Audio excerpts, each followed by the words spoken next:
Áldott, békés, boldog karácsonyi ünnepeket kívánok!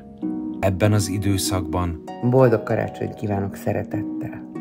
Sokszor és sokaknak mondjuk el: ölellek, csókollak nagyon, és remélem, hogy mi hamarabb találkozunk. Addig is a létező legszebb karácsonyt neked. Hogy mennyire fontosak nekünk. Nagyon boldog Karit, kicsikém, és ne egyél sok szaloncukrot, jó? Puszi! Mi sem szeretnénk kimaradni a sorból. Mikomi Kft. Nevében áldott karácsony és boldog új évet kívánunk!